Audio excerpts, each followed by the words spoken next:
2024 marks 35 years since the end of the Berlin Wall, which stood as the most prominent symbol of the Cold War. Despite Celtic's extensive European experience, only once did the Boys have cause to visit East Germany before the collapse of the Iron Curtain in the early 1990s. However, this was a European run and era full of drama and challenges. Season 1975-76 was unsuccessful for Celtic. The Hoops failed to win any of the competitions that they entered, but a much bigger and more shocking event had opened the campaign. Legendary manager Jock Stein was almost killed in a car crash. In July 1975, whilst returning from a holiday, he was hit by a car travelling the wrong way on the motorway.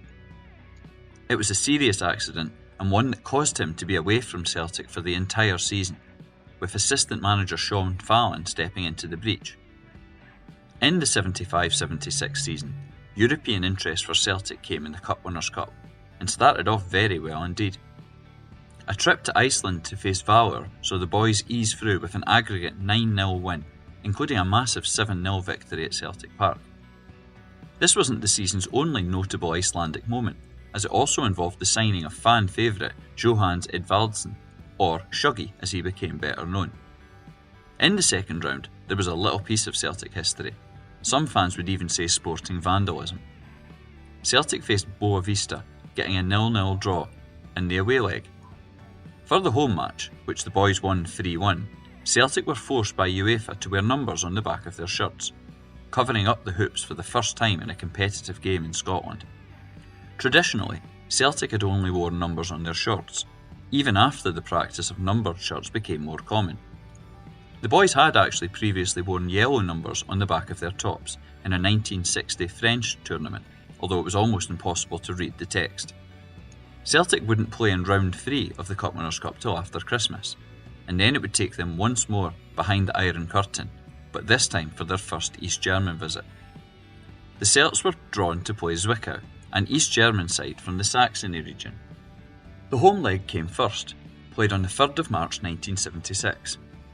It proved to be a poor night for the Celts. The team had been ravaged by flu in advance of the game, but even then the Glasgow side still dominated, having 21 corner kicks to Zwickau's 1. However, it wasn't to be the results that Celtic wanted. Despite this dominance, they couldn't gain a significant advantage. Bobby Lennox missed a penalty, and it ended up 1-1, with the Germans gaining a precious away goal thanks to a last-minute shot. Celtic still hoped to overcome their hosts when they travelled to Germany later in the month. However, there was one administrative problem they faced before then. Another notable moment of the 75-76 season had been the emergence of a new young talent, Roy Aitken, who would of course play a vital role in the club's history, not least when he captained the centenary side. The Germany trip had a special relevance for him. Aitken had been only 16 when he made his debut in September 1975. This was in a 2-0 win over Stenhousemuir in the League Cup. Even now, he was only 17, and East German laws meant he couldn't travel without a parent.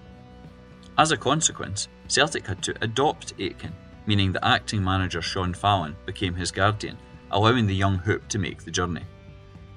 Once they were there, Celtic were based in the city of Karl-Marxstadt, another reminder of the communist state to which they were travelling. They hoped that the 17th of March date on which they were playing would bring them the luck of the Irish. But the Celts were still stricken by the effects of flu, so much so they could only name 4 fit substitutes. They also faced an early kick-off, with the match being shown on TV in Scotland at 2 p.m, despite it being a midweek game. The fixture got off to a terrible start. Within 3 minutes, the Boys were behind. And after this, proceedings were similar to Glasgow. Celtic dominated, but couldn't score. As the match went on, it seemed there wouldn't be a goal, until the 86th minute when Roddy McDonald headed home from a corner. Just as it looked like extra time would be needed, the referee ruled it out for a supposed foul, and the Celts exited Europe. Zwickau met Anderlecht in the next round, with the Belgian side eventually going on to win that season's Cup Winners' Cup, playing at the Heysel Stadium in their home country.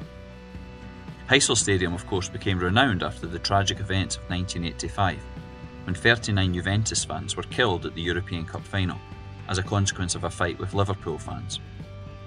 And as a strange Scottish connection, It was an Anderlecht versus Dundee game in 1963 when the record attendance for that ground was set. This was when the Densmen were on a run which took them to the European Cup semi-finals.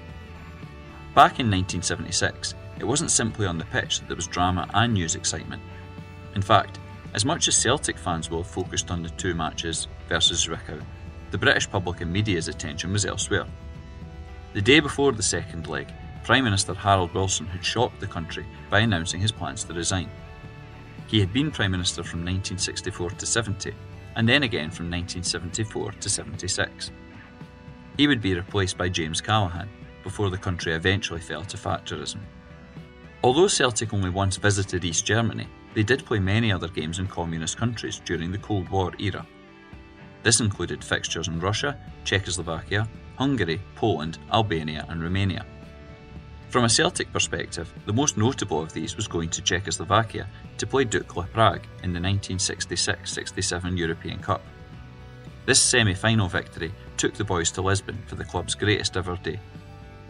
And it wasn't simply Aitken and Zwickau that brought out some funny stories.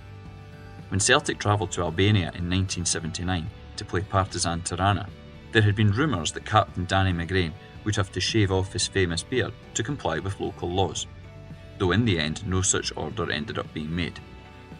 The ending of the Berlin Wall was a symbolic moment that captured the collapse of an oppressive system which had blighted the lives of millions across Eastern Europe.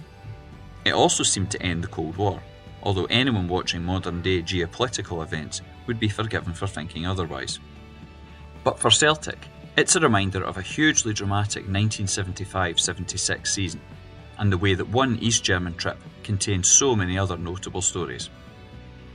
If you want to learn more about Celtic history, follow Hail Hail History on Twitter X. You can also attend a free Celtic history walking tour. Visit celticwalkingtours.wordpress.com to find out more.